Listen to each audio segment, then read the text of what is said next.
السلام علیکم ورحمۃ اللہ وبرکاتہ۔ الحمدللہ کفا وسلام علی عبادہ الذین اصطفی، اما بعد۔ برادران اسلام، دنیا میں ہر شخص سعادت بھری خوشگوار زندگی کا متمنی ہے، اور اس خواہش کی تکمیل کے لیے وہ مسلسل ہر ممکن کوشش اور محنت بھی کرتا ہے۔ یہ اور بات ہے کہ ہر ایک کا معیار الگ ہے، اسباب و وسائل مختلف ہیں۔ ہر صاحب حاجت اپنی حاجت کی تکمیل کو ہی حقیقی سعادت تصور کرتا ہے، دنیا کی رعنائیوں کو ہی خوش بختی سمجھتا ہے۔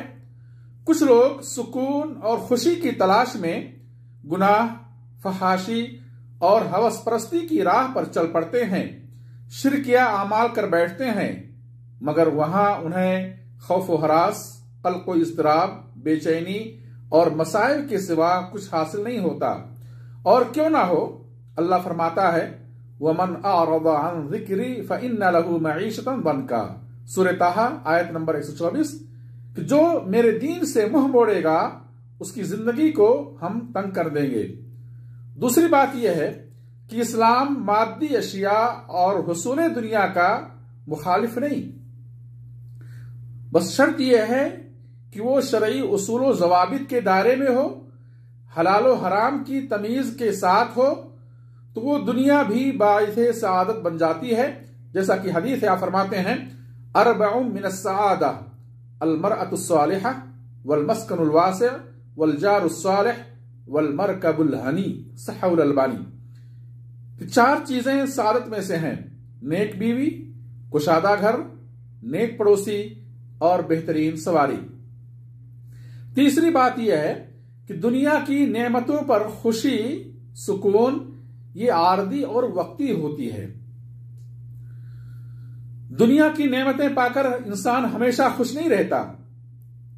اربوں خربوں کے مالک بادشاہ و حاکم جن کی خوبصورت زندگیوں پر لوگوں کی نگاہیں رشک کرتی ہیں، وہ بھی کسی نہ کسی اعتبار سے الجھنوں اور مصیبتوں میں گھرے ہوتے ہیں۔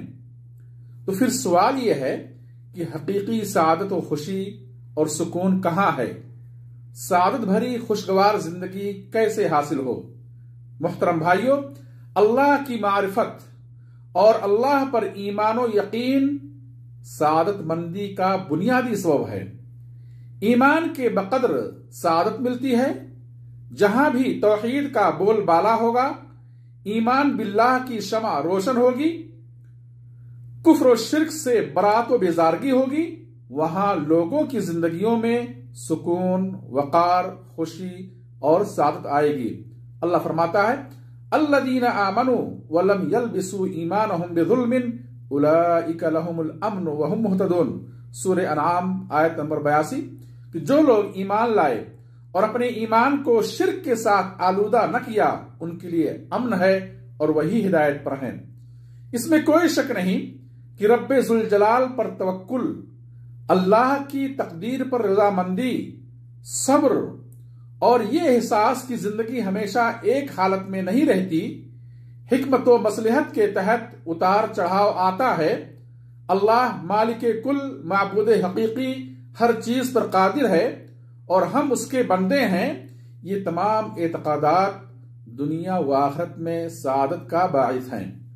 اسی طرح سے سعادت مندی تقوی کی راہ اختیار کرنے میں ہے۔ اللہ فرماتا ہے وَمَن يَتَّقِ اللَّهَ يَجْعَلْ لَهُ مَخْرَجًا، سورہ طلاق آیت نمبر 2، کہ جو اللہ سے ڈرتا ہے اللہ اس کے لیے نجات کا راستہ نکال دیتا ہے۔ ایک دوسری آیت ہے وَمَن يَتَّقِ اللَّهَ يَجْعَلْ لَهُ مِنْ أَمْرِهِ يُسْرًا، سورہ طلاق آیت نمبر 4، کہ جو اللہ سے ڈرتا ہے اللہ اس کے کام کو آسان کر دیتا ہے۔ اعمال صالحہ سعادت مندی اور خوشبختی کا باعث ہیں۔ اللہ سبحانہ وتعالی نے ایمان اور عمل صالح کی بنا پر خوشگوار زندگی دینے کا وعدہ کیا ہے۔ اللہ فرماتا ہے من عمل صالحا من ذکر او انثى وهو مؤمن فلنحيينه حیاتا طیبہ، سورہ نحل آیت نمبر 97، کہ جس مرد و عورت نے ایمان پر قائم رہتے ہوئے عمل صالح کیا، ہم اسے ضرور ایک اچھی زندگی دیں گے۔ رسول اللہ صلی اللہ علیہ وسلم نے نماز کو